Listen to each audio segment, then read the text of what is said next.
I'm missing your body, missing your eyes, I'm missing the way you look at me. Well, you never love me, you never love me. What do you break my peace? And I cry for your love, and I'm hearing your voice calling me one more time. I'll never call your phone, baby, oh baby. I will never. 네, 안녕하세요. 도사 이승태TV의 이승태 변호사입니다.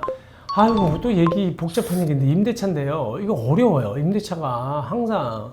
그리고 저희 유튜브에도 물어보실 때 임대차가 제일 어려워요. 그러니까 변호사들도 참 어렵게 생각하는 부분이고 또 너무 쉽게 생각하시는 분들도 있긴 한데, 이거 임대차 그렇게 쉬운 거 아닙니다.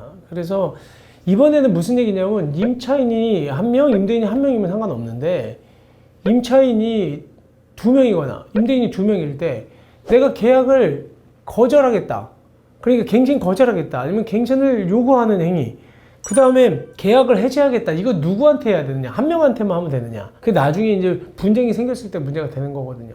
통상적으로야 우리는 뭐 그냥 같이 그냥 부부한테만 하면 되겠지라고 하지만 그 사람이 사이가 안 좋은지, 별거를 하고 있는지, 원수지간인지 어떻게 알아요? 이혼을 했는지.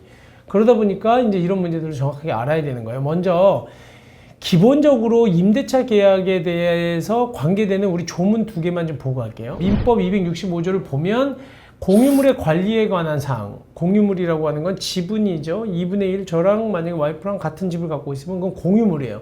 공유물의 관리에 관한 사항은 공유자 지분의 과반수로서 결정한다. 요게 중요한 거예요. 그러니까 내 집을 뭐 연장하거나 누구한테 임대를 주거나 하는 분은 과반수로 결정한다. 그러면 2분의 1 지분일 때는 과반수가 돼야 안 돼요. 안 되죠. 혼자 해서는 안 돼. 그러니까 그 경우에는 꼭 둘이 같이 해야 돼요. 과반수가 되려면 내가 5분의 3, 5분의 2가 되면 과반수가 넘으니까 하겠지만 혼자서는 결정 못 하는 거예요.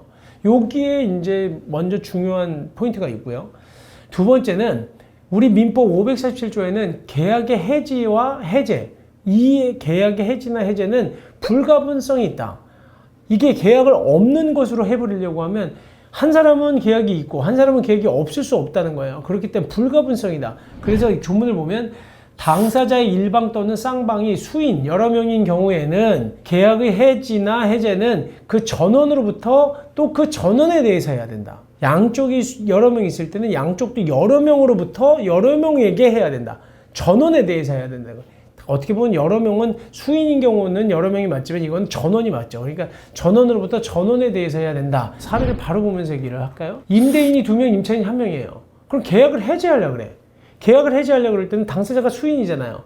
그러면 임차인이 임대인 두 명한테 어떻게 해야 돼요? 전원으로부터 전원으로. 계약 해지는 불가분이다. 그러니까 두 명 다한테 해지를 통보를 해야 돼요. 아시겠죠? 근데 그게 아니고 이번에는 계약 해지 통보가 아니라 갱신 거절을 아니면 갱신 요구를 할 때는 어떻게 해야 되느냐? 한 명한테만 갱신 요구해도 되느냐? 아니면 거꾸로 임대인은 임차인 한 명한테 갱신 거절의 의사표시. 임차인이 갱신해달라고 하면 난 갱신 안 할 거야 라는 거를 그러면 임차인 한 명한테만 해도 되냐는 거예요. 여기가 어려운 겁니다. 그러니까 자, 계약 해지는 전원으로부터 전원으로 한 명으로부터 두 명에게 다 가야 돼요. 근데 이 규정이 갱신 거절이라든지 갱신 요구에도 적용되느냐? 그 판결을 먼저 보면 법원은 임대차 목적물을 수인이 공유하고 있는 경우, 그러니까 목적물 임대인이 여러 명인 경우에 이 경우에 임대차 계약의 갱신 거절의 통지, 내가 임차인이 갱신해달라고 그랬는데 난 못하겠다라는 갱신 거절의 통지는 실질적으로 547조 1항의 계약 해지의 불가분성 규정이 적용된다고 볼 수 없다. 계약 해지 아니라는 거예요. 거기 분명히 해지의 불가분성이라고 했지 갱신 거절 통지의 불가분성이라고 안 했다. 그렇기 때문에 이 부분에 대해서는 이 규정 적용 안 되고 전원이 안 해도 된다. 그럼 누가 해도 돼? 한 명만 해도 되는데 그 한 명은 누구냐? 과반수의 지분을 가지고 있는 공유 지분자가 공유물의 관리로서 할 수 있다는 거예요. 그것도 그러니까 똑같이 있을 때는 안 돼요. 한 명이 하면. 갱신 거절 통지도 결국은 과반수 지분을 가진 사람이 해야 돼. 이거는 왜냐하면 내가 갱신을 거절하겠어 라고 하는 통지는 결국 공유물의 관리에 관한 거라는 거예요. 그렇기 때문에 이 경우도 해지의 불가분성 그 조항이 적용되지는 않지만 과반수가 넘지 않으면 못한다. 그러니까 두 명이 똑같이 갖고 있지 못하고 한 명이 51%를 갖고 있으면 하겠죠. 과반수가 넘으니까. 지분의 과반수기 때문에 지분 면적을 얘기하는 거거든요. 그리고 대법원도 똑같이 얘기를 해요. 뭐냐면 공유자가 공유물을 타인에게 임대하는 행위, 그 다음에 또 계약을 해지하는 행위, 임대차 계약을 해지하는 행위, 기본적으로 관리 행위에 해당한다는 거예요. 근데 아까도 얘기한 것처럼 계약을 해지하는 행위는 이거는 뭐예요? 불가분성이 있기 때문에 다 해야 되는 거고, 대신 임대하거나 갱신 거절하는 행위는 공유물의 관리 행위에 해당하는 거기 때문에 아까 얘기한 것처럼 그 경우에는 지분의 과반수로 결정해야 된다, 이렇게 판결하고 있는 거예요. 아시겠죠? 그렇기 때문에 항상 그 과반수로 가는 거구나. 그러면 두 명 중에 한 명이 갱신 거절 의사 표시할 때는 두 명이 같을 때는 안 되고, 한 명이 지분이 많을 때는 한 명이 해도 된다. 근데 똑같을 땐 두 명이 해야 된다. 결국은 똑같아요. 근데 이번에는 임차인 한 명이 갱신 요구할 때는 어떻게 되느냐. 갱신을 그러면 이 두 명의 임대인한테 할 때는 한 명한테만 해도 되냐. 이게 지금 문제예요, 이게. 임차인이 갱신 요구를 둘 중에 한 명한테만 할 때 가능하냐. 아까 얘기한 것처럼 지금 이 부분에 대해서는 흑설이 좀 나뉩니다. 그러니까 기본적으로 일설은 뭐냐면 임차인이, 그러니까 임대인 두 명 모두한테 갱신 요구를 해야 된다고 보는 견해가 있고요. 그게 아니라 이 경우에는 지금 둘 중에 한 명한테만 갱신 요구를 해도 되는 거 아니냐, 이렇게 얘기를 하는데 사실은 이게 정확하진 않아요.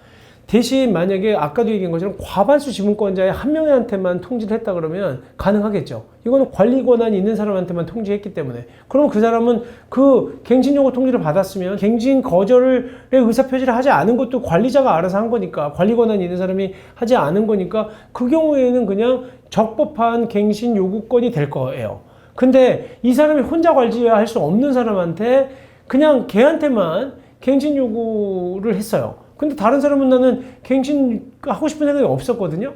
그리고 또 이 사람은 실질적으로 만약 임차인한테 당신하고 갱신 안 해라고 거절을 의사표시를 했어. 그럼 묵시적 갱신이 안 되고 그냥 끝나야 되거든요. 그러면 이 사람 갱신 거절의 의사표시를 한 그 사람하고 관계는 그냥 끝나고 한 사람하고 관계는 남는 거냐, 이런 문제가 남아요.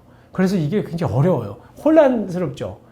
근데 사실은 과반수권자가 아닌 사람이 한 갱신 거절 통지는 또 유효한 갱신 거절 통지도 아니에요. 그러니까 이거는 통지가 없었던 거나 마찬가지이기 때문에 결국은 그 갱신 요구가 되는 게 아니라 묵시적 갱신이 될 가능성이 높은 거예요. 그러다 보니까 이게 묵시적 갱신과 지금 갱신 요구권을 알고 계셔야 제 말이 좀 쉬운데, 그러다 보니까 그냥 쉽게 얘기하면 둘한테 다 보내세요.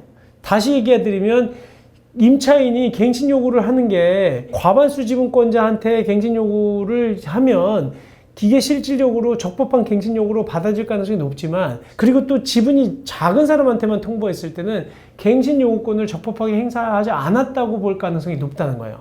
이 사람은 왜냐하면 임차물을 관리할 수 있는 권한이 없잖아요. 제가 아까 설명드린 것처럼. 그래서 둘한테 반드시 같이 하셔라. 혼자만 갱신 요구하셨다가는 낭패를 볼 가능성이 있다. 그리고 또 하나는 이 부분이 단순히 두 명이냐 한 명이냐 지분권만 갖고 보지 않는다는 겁니다. 법원에서는. 뭐냐면 둘이 관계를 봐요. 부부냐. 그 다음에 둘이 그 통지를 받고 그 다음 후속 행위를 뭘 했었느냐. 이 사람한테 문자를 보냈거나 공인중개사한테 뭔가 그 가게를 같이 내놨거나 이런 걸 봐서 뭐 이거는 갱신 거절을 거절한 거다, 아니면은 갱신 요구를 받아들여 준 거다, 이거를 달리 봐요. 그렇기 때문에 반드시 이런 논란의 소지를 없애게 하기 위해서는 두 명이 공동 계약자일 경우에는 무조건 같이 보내세요. 아시겠죠? 그게 막을 수 있는 방법입니다. 그렇지 않으면 지금 계속 얘기하는 것처럼 과반수 지분권자냐 지분권자가 아니냐, 그리고 또 하나 다른 여타 기타 사정들은 어땠느냐, 이게 해제의 불가분성이 적용되느냐, 이런 논란에 휩싸일 수 있다는 거예요.